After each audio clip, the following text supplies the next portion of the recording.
Imagine facing an army of 120,000 men with only 300 soldiers with you, armed only with your faith, a torch and a shofar. Adonai leads you and your men to victory. I am that army's leader Gideon, a judge of Israel, and this is my story.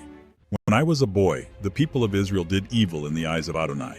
So Adonai handed them over to Midian for 7 years. During our planting season, Midian along with Amalek attacked us, and they completely destroyed everything we had. They left nothing for us to live on. No sheep, no oxen, no donkeys, nothing. They came upon our land as thick as a swarm of locusts and destroyed it. Thus we became very discouraged, and we cried out to Adonai.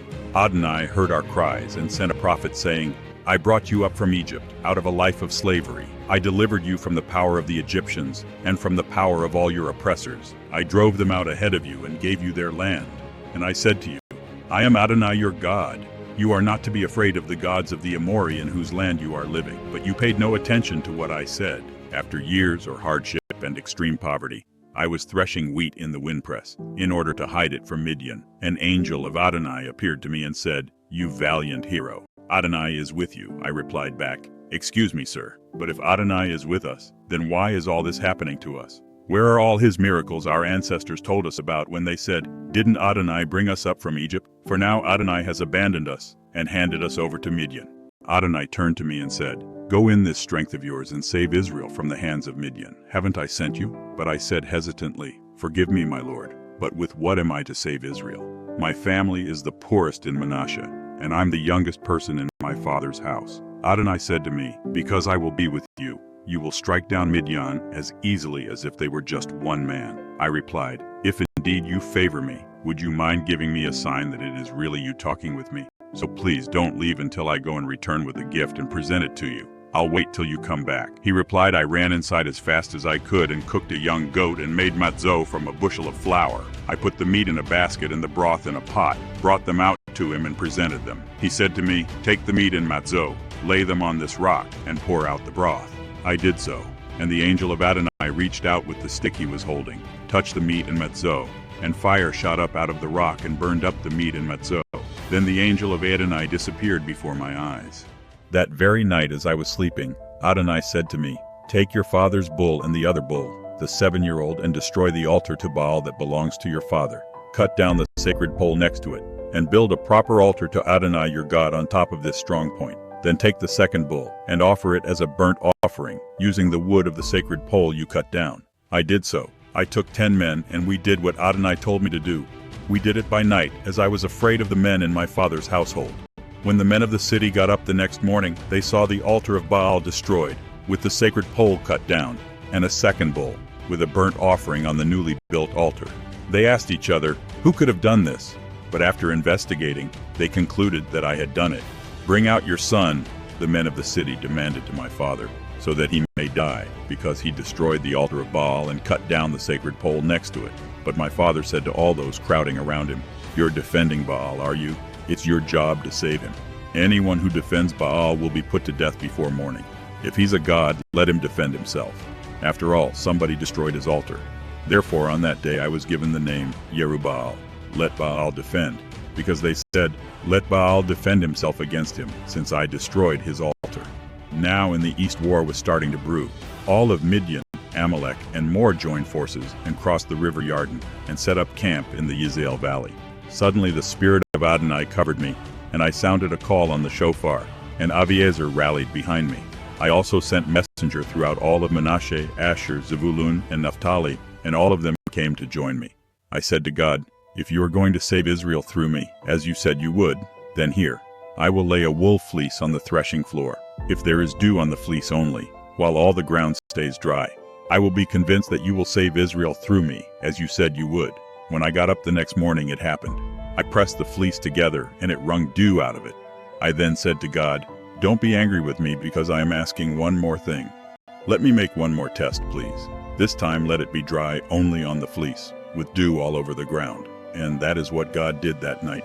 It was dry only on the fleece, even though there was dew all over the ground. Early in the morning, myself and all the people with me got up and set up camp by Ein Harod, with the camp of Midian north of us by the Givat Moreh valley. But as I was strategizing on how to attack, Adonai said to me, There are too many people with you for me to hand Midian over to them because I don't want Israel to be able to boast against me. We saved ourselves by our own strength. Therefore proclaim to the people anyone who is anxious or afraid should go back home, while we stay here on Mount Gilead. I did so, and 22,000 returned home, but still 10,000 remained. Again Adonai said to me, there are still too many people. Have them come down to the water, and there I will screen them for you. If I say of anyone, this one is for you, he will go with you. And if I say, this one is not for you, he won't go with you. So I brought the people to the water, and Adonai said to me, put to one side everyone who laps up water with his tongue the way a dog does, and put to the other side everyone who gets down on his knees to drink. 300 lapped, putting their hand to their mouth. All the rest of the men got down on their knees to drink water. Adonai said to me, I will use the 300 men who lapped the water to save you. I will hand Midian over to you. Let all these others go back home. I did so, and kept those 300 and sent the rest away. That night Adonai said to me, get up and attack the camp, because I have handed it over to you. But if you are afraid to attack, go down with your servant Purah. And after you hear what they are saying, you will have the courage to attack the camp. So with my servant Purah, I went down to the outposts of the camp. Now Midian, Amalek, and all the others from the east had settled in the valley as thick as locusts. Their camels too were beyond counting, like the sand on the seashore. I got there just as a man was telling a comrade about a dream he had had. I just now dreamt that a loaf of barley bread fell into the camp of Midian, came to the tent and struck it so hard that it overturned the tent and knocked it flat. His comrade answered, this can only be the sword of Gideon son of Joash, a man of Israel. God has given Midian and all its army into his hands. When I heard the dream and its interpretation, I fell on my knees in worship. Then in high spirits I returned to the camp of Israel and said, get up, because Adonai has handed Midian's army over to you. I told my men the strategy. I divided them into 3 companies. I gave them all shofars and empty pitchers with torches in them. When we went to their camp, I said to them, watch me and do what I do. I blew my shofar and smashed the pitcher on the ground with, and all my men smashed their pitchers and blew their shofars, and we shouted for Adonai and for Gideon. Then, as every man stood still in place around the camp, the whole camp was thrown into panic with everyone screaming and trying to escape. We blew our 300 shofars as loud as we could, and Adonai caused everyone in the camp to attack each other. And they fled beyond Beit She'ita near Zerera, as far as the border of Abel Mecholah by Tabat. As they ran away, we summoned men from Naphtali, Asher, and both regions of Manasseh, and they pursued Midian. I sent messengers through all the hills of Ephraim with the message, come down and attack Midian, and capture the rivers before they get there, as far as Beit Bara, and also the Yarden. So all the men of Ephraim came together and seized the rivers as far as Beit Bara and the Yarden. They also captured 2 chiefs of Midian, Orev and Zeev. They put Orev to death at the rock of Orev, and Zeev at Zeev's winepress. Then, as they kept pursuing Midian, they brought the heads of Orev and Zeev to me, who had crossed to the far side of the Yarden. By the time my men and I got to the Yarden River and crossed it, we were exhausted, but still, we pushed on to pursue the enemy. We stopped at the city Sukkot, and I asked the people there, please give some loaves of bread to the men following me, because they are exhausted, and I am pursuing Zebach and Zalmunna, the kings of Midian. But the chiefs of Sukkot said, you haven't captured Zebach and Zalmunna yet, so why should we give bread to your army? I said, if that's your answer, then after Adonai has put Zebach and Zalmunna in my hands, I will tear your flesh apart with desert thorns and thistles. From there we went up to Penuel and made the same request, and the people of Penuel gave the same answer as those of Sukkot. So I answered the people of Penuel similarly. When I return safe and sound, I will break down this tower. Now Zebach and Zalmunna were in Karkor with their army, about 15,000 men, all that remained of the entire army of the people from the east, since 120,000 arms-bearing soldiers had fallen. I went up, using the route of the nomads east of Novak and Yogbaha, and struck down the army when they thought they were safe. Zebach and Zalmunna fled, but I pursued them and captured the 2 kings of Midian, Zebach and Zalmunna, and routed their whole army in panic. When I returned from the battle by way of the Heres Pass, I captured a young man from Sukkot and asked him about the chiefs and leaders of Sukkot. He wrote down for him the names of 77 of them. Then I came to the people of Sukkot and said, you insulted me when you said, you haven't captured Zebach and Zalmunna yet, so why should we give bread to your exhausted men? Well, here are Zebach and Zalmunna. And I took the leaders of the city and desert thorns and thistles and used them to teach the people of Sukkot a lesson. I also broke down the tower of Penuel and put the men of the city to death. Then I said to Zebach and Zalmunna, Tell me about the men you killed at Tabor. They answered, They looked like you, like a king's sons. I replied, They were my brothers, my mother's sons. As surely as Adonai is alive, I swear that if you had spared them, I would not kill you. Then I ordered my oldest son Yeter, Get up and kill them. But the boy didn't draw his sword. Being still a boy, he was afraid. Then Zabak and Salmuna said, You do it. You kill us. Let a grown man do what takes a grown man's strength.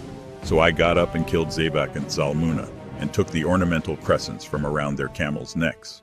After I put them to death, the men of Israel said to me, Rule over us, you, your son, and your grandson, because you saved us from the power of Midian. But I replied, Neither I nor my son will rule over you. Adonai will rule over you. I then added, But I have this request to make of you, that each of you would give me the earrings from the booty you have taken. For the enemy soldiers had worn gold earrings, like all the other tribes descended from Ishmael. They replied, We're glad to give them to you. They spread out a robe, and each man threw in the earrings from his booty. The gold earrings he requested weighed more than 42 pounds. And this doesn't include the crescents, pendants, and purple cloth worn by the kings of Midian, and the chains around their camels' necks. Out of these things I made a ritual vest, which I located in his city, Ophrah. But all Israel turned it into an idol there, and it thus became a snare to myself and my family. This is how Midian was defeated by Israel, so that they ceased to be a threat. The land had rest 40 years during my lifetime. I returned to my home and stayed there and became the father of 70 sons because I had many wives. I also had a concubine in Shechem, and she too bore me a son, whom I called Avimelech, not to be confused with Amalek. I, the son of Joash, died at a ripe old age and was buried in the tomb of my father Joash in Ophrah of the Aviezri. But as soon as I died, the people of Israel again went astray after the Baalim and made Baal-Berith their god. They forgot Adonai their God, who had saved them from the power of all their enemies on every side. And they showed no kindness toward my family, to repay them for all the good I had done for Israel. If you want to grow closer to God, make sure to spend time with Him and subscribe. God bless.